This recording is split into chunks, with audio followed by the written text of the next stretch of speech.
first. Where do I begin? Well, I was officially diagnosed with autoimmune hepatitis January 27th, 2014. Hospitalizations in 2000.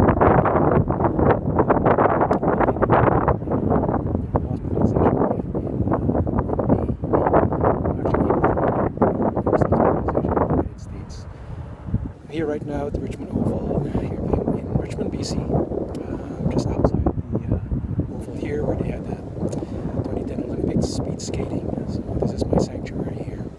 So going back to my autoimmune hepatitis, to those of you who are not familiar with autoimmune hepatitis, it's a autoimmune condition, basically wherein my body treats my liver as a foreign object, meaning it attacks it, thinking that it's a danger to myself.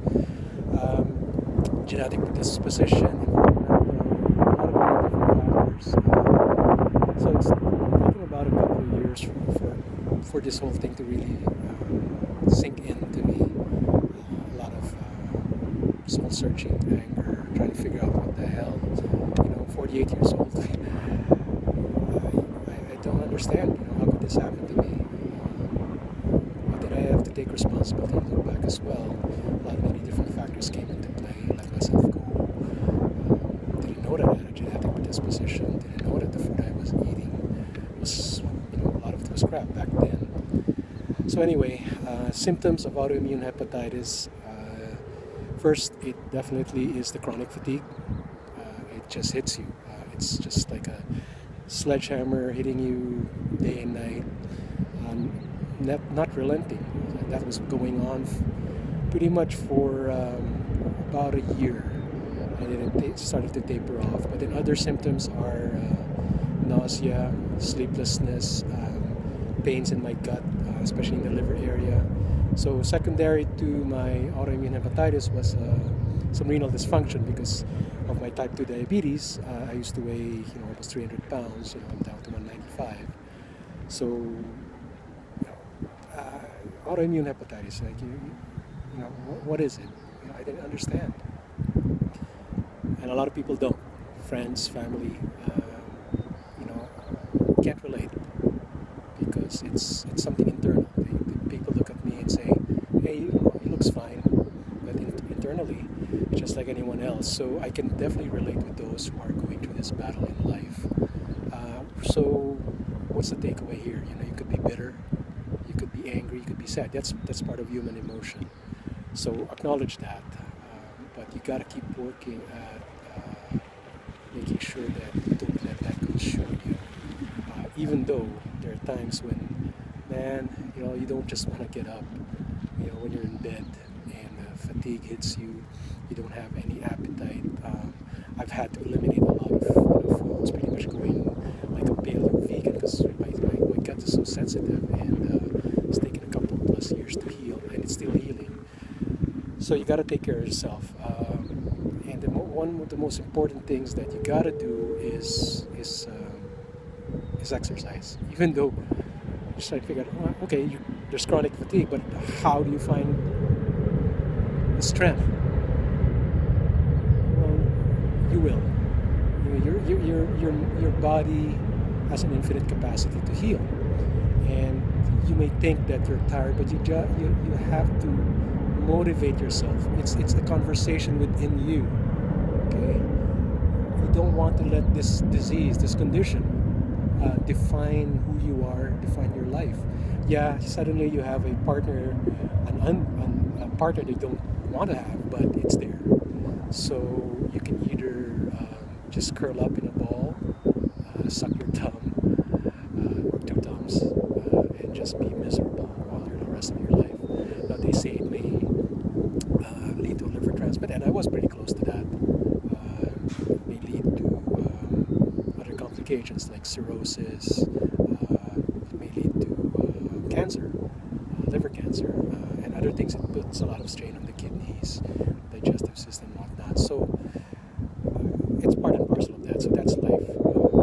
So autoimmune hepatitis. Those of you who are going through this, I know what you're facing, and what you gotta do is each day you wake up, a perspective of gratitude and thanking for every breath, because you never know. Like tomorrow, you may never see me. You may never see your family, your loved ones. So live each day, in the moment as much as you can. And I tell you, it's not easy. Life is gonna hit you so hard. Just like Rocky Balboa says, it's gonna keep hitting you and hitting you. You just gotta keep getting up, coming back for more, and always moving forward.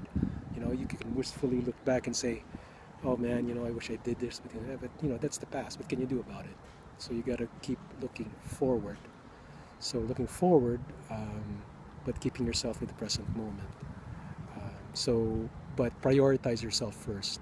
Okay, you yourself should be prioritized above anything else.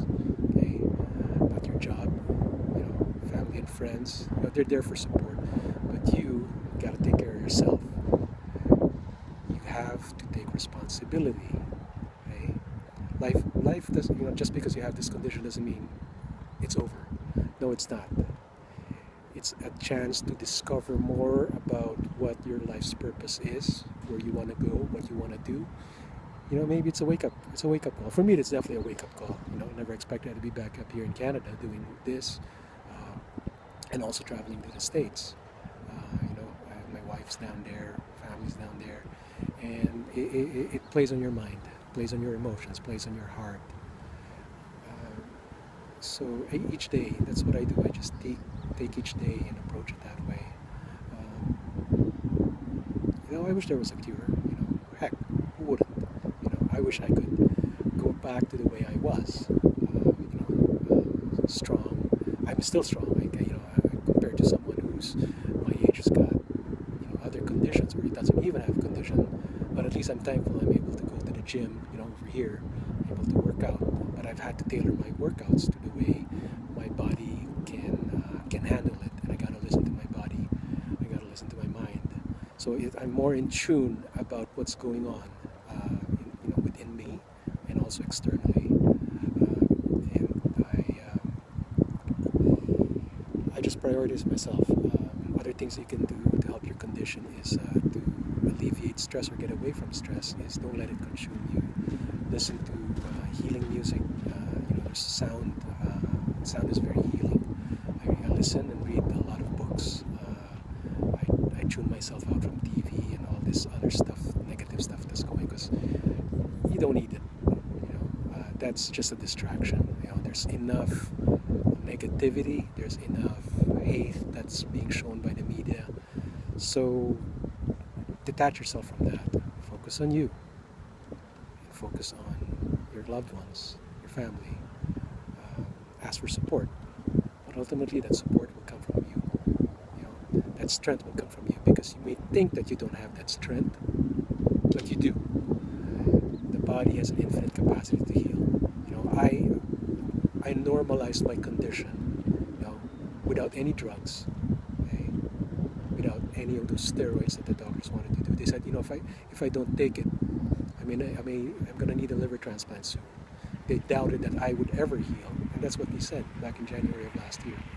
But even through all those tests, even through all the biopsies, and all the poking and prodding and seeing doctors in the U.S. and in Canada, man, it wears on you. But you know what? If you believe in yourself and you believe that that you are connected to this universe, that you are part of it, that there is something in there that will allow you to be healed, because that's what you have. You have that hope and faith. That movie from Stephen Hawking, when he was asked, he's in his wheelchair and everything, what's his philosophy in life? Well, that's the same philosophy adopted. Is basically where there is life, there's hope.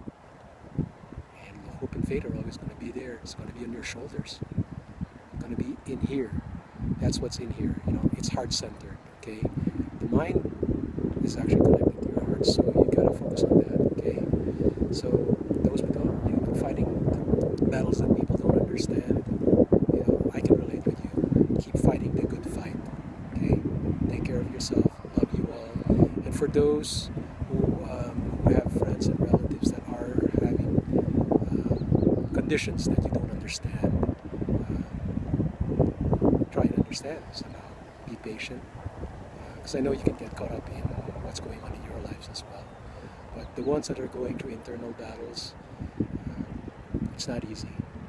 Uh, so take some time to really understand what their condition is.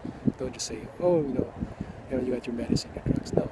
The important thing for healing really is that support, that camaraderie, that love that is generated from each other. That is what can heal you. You can pray, you can meditate.